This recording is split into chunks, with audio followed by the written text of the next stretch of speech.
Last lectures के अंदर में हम लोगों ने जो देखा था वो था मॉड, नेगेटिव, इंक्रीमेंट, डिक्रीमेंट और एब्सोल्यूट। आज के लेक्चर्स में हम लोग जो देखने वाले हैं वो है मिनिमम फंक्शन, मैक्सिमम फंक्शन और लिमिट फंक्शन के बारे में। हम इन ब्लॉक्स को किस तरीके से यूज़ करेंगे अपने लॉजिक के अंदर में, हम लोग वो देखेंगे। मिनिमम, मैक्सिमम और लिमिट। अगर से मैं मिनिमम फंक्शंस की बात करता हूँ तो मैं मिनिमम फंक्शन को मैं यहाँ पे ड्रैग एंड ड्रॉप करता हूँ और देखते हैं इस ब्लॉक के अंदर में क्या क्या रहता है।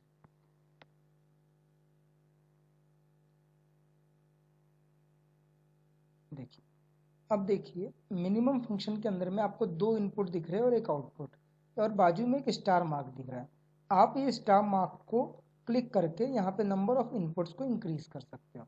इसका मतलब ये है कि ये 4 इनपुट ऐसे आप 100 तक के बढ़ा सकते हो, ऐसा कोई लिमिट नहीं है, ऐसे 100 तक के बढ़ा सकते हो आप।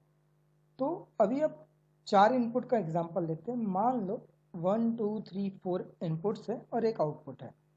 अब ये 4 इनपुट में से जो भी मिनिमम वैल्यू रहेंगी, सबसे छोटी वैल्यू रहेंगी, वो आउटपुट में जाकर सेव होगी। तो मैं इसको ले लेता हूँ 2, इसको ले लेता हूँ 5, इसको ले लेता हूँ 10 और इसको ले लेता हूँ 1। ये मैंने सेव कर लिया। अब यहाँ पे मुझे एक टैग देना पड़ेगा जो कि मेरा आउटपुट को सेव करेगा। तो मैं यहाँ पे डिफ़ॉल्ट टैग टेबल में जाता हूँ और डिफ़ॉल्ट टैग टेबल में जाने के बाद मैं यहाँ पे सेव करता हूँ मीन रिजल्ट, और एक और ले लेता हूँ मैक्स रिजल्ट, और एक और ले लेता हूँ लिमिट रिजल्ट। ये बूल है, डिलीट कर देता हूँ यहाँ से।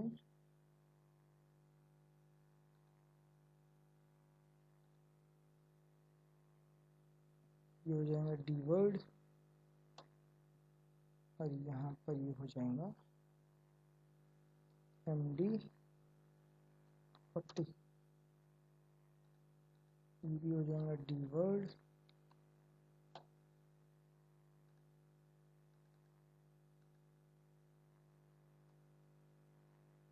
MD44,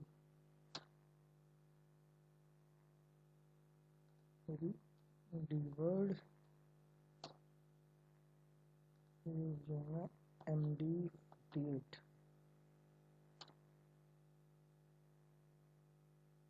या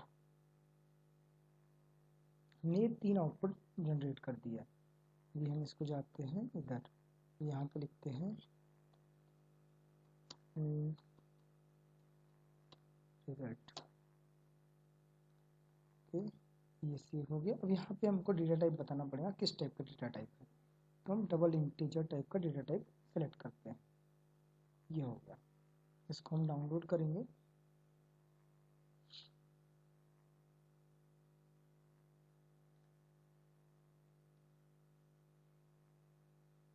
जैसे ही इसको डाउनलोड करते हैं तो देखिए इसमें से सबसे छोटा वैल्यू जो है वो 1 है, इसीलिए यहाँ पे आउटपुट में सेव हो गया 1। आप इस तरीके से आप नंबर ऑफ इनपुट्स का यूज़ कर सकते हो। आप यहाँ पे डीबी एड्रेसेस का, एमडी डबल वर्ड एड्रेसेस का भी यूज़ कर सकते थे। जैसे मान लो कि मेरे पास ये एब्सोल्यूट वैल्यू है, एक एब्सोल्यूट वैल्यू है कंट्रोल सी, इसको मैं यहाँ पे ले लेता हूँ कंट्रोल वी की जगह, और एक काउंट वैल्यू है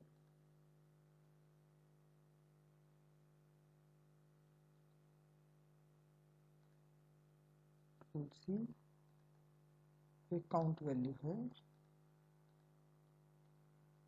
या, और ये मेरे पास 2 इंटीजर वैल्यूज है। तो मैं इसमें भी देख सकता हूँ कि जो वैल्यू वहां से आ रही है उसके कंपैरिजन में वैल्यूज यहाँ पर अवेलेबल है कि नहीं। देखिए अभी जो पहली वैल्यू आ रही है एब्सोल्यूट वैल्यू 1 है, जो काउंट वैल्यू आ रही है वो 2 है, 5 और 10। यहाँ पर भी एब्सोल्यूट वैल्यू जो है वो 1 है और जो कि सबसे छोटी है, इसीलिए यहाँ पे रिजल्ट में आया 1। अगर से मैं इसी एब्सोल्यूट वैल्यू को अभी यहाँ पर कर दूँ इसको 5, सॉरी इसको 3 कर दो। जब 3 किया, इसको 3 कर देता हूँ और इसको देता हूँ डेसिमल। ओके ओके, ये एज ए रिजल्ट काम कर रहा है इसलिए ये चेंज नहीं हो रही है। ये रिजल्ट काम कर रहा है इसलिए ये चेंज नहीं हो रहा है। ठीक है, तो हम यहाँ से इसको चेंज भी कर सकते हैं। अगर से मैं इसको -5 कर देता हूँ,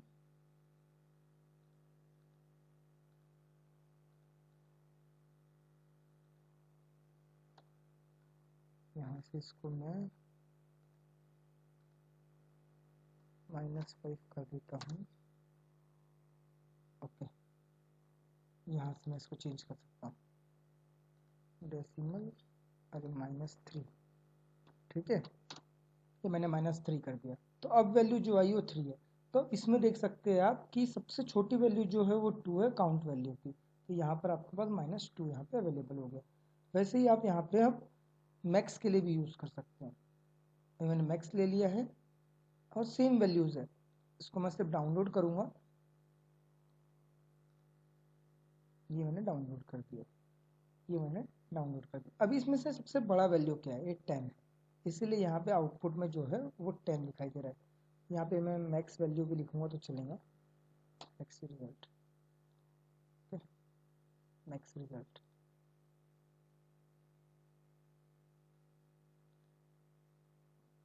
सही,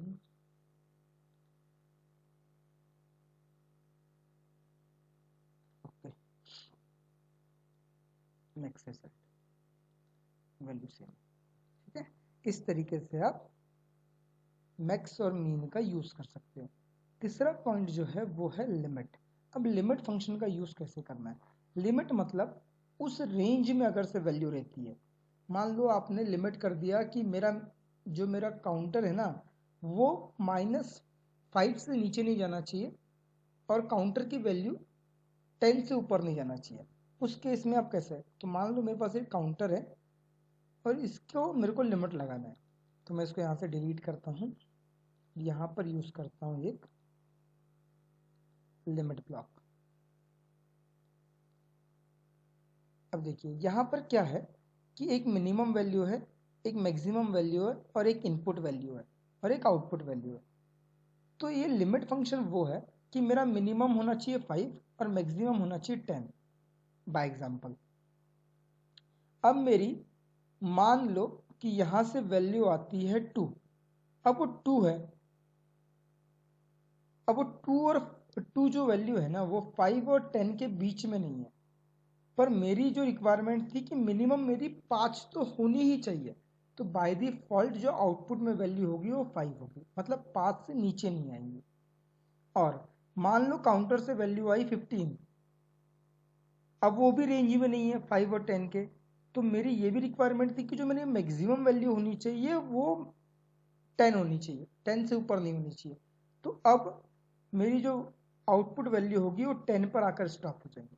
अब देखते हैं कैसे काम करेंगे। काउंट वैल्यू को हम एज अ इसका इनपुट ले लेते हैं, यहाँ पे डालते हैं 5 और यहाँ पे डालते हैं 10 और यहाँ पे डालते हैं लिमिट रिजल्ट और यहाँ पे हम डेटा टाइप चेंज करते हैं। ये अभी हम इसको डाउनलोड कर देते हैं।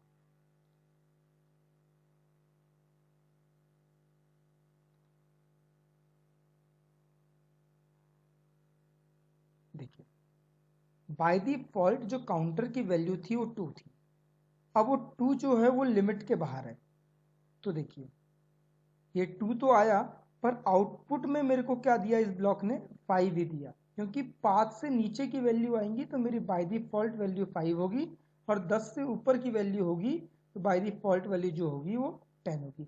अब मैं इसको इंक्रीज करता हूँ काउंटर की वैल्यू को, या अभी पहले मैं इसको रिसेट कर लेता हूँ। अभी मेरा रिसेट हो गया 0। तो बाय डिफॉल्ट वैल्यू जो है वो बाय डिफॉल्ट वैल्यू है 5। अब मैं S1 की मदद से इसको इंक्रीज कर रहा हूँ। 3 4। अब जैसे ही 5 होगा तो 5 ट्रांसफ़र करिए, ठीक है। पर जैसे ही 6 होगा तो अब ये 5 और 10 के लिमिट में है तो वो 6 ट्रांसफ़र करेंगे यहाँ पर। देखिए ये 6 ट्रांसफ़र कर रहा है। ये कब तक ये करेंगे? 10 होते तक। 8 9 10। अब 10 तो हो गया। अब ये काउंटर कितना भी बढ़े कोई फ़र्क नहीं पड़ता, ये 10 पे जाकर स्टॉप हो जाएगा। काउंटर की वैल्यू बढ़ रही है और लिमिट, मेरे आउटपुट को लिमिट कर दिया गया है। इस तरीके से हम किसी भी इनपुट को लिमिट कर सकते हो, मिनिमम साइड में भी और मैक्सिमम साइड में भी, ताकि आपका ओवरऑल का फंक्शंस आपको मान लगता है कि यार ना मेरा एक कन्वेयर बेल्ट है या फिर कोई एक कार है जो कि एक ट्रॉली कन्वेइंग कर रही है। अब मेरे को लगता है कि एनकोडर का वैल्यू ना 500 mm से पीछे नहीं आना चाहिए और 1000 mm से आगे नहीं जाना चाहिए। तो आप ये लिमिट फंक्शन का यूज़ करके लगा सकते हो कि अगर से एनकोडर की वैल्यू 50 mm तक ही आना चाहिए, 50 mm से नीचे नहीं आना चाहिए। मतलब जैसे ही 50 mm आएगा तो मेरा मोटर बंद होना चाहिए रिवर्स डायरेक्शन में, और फॉरवर्ड डायरेक्शन में जैसे 1000 जाएगा तो बंद हो जाना चाहिए। इस तरीके से आप लिमिट फंक्शंस का यूज़ कर सकते हो प्रोग्राम के अंदर। होप आपको ये समझा होगा। तब तक ले बाय बाय।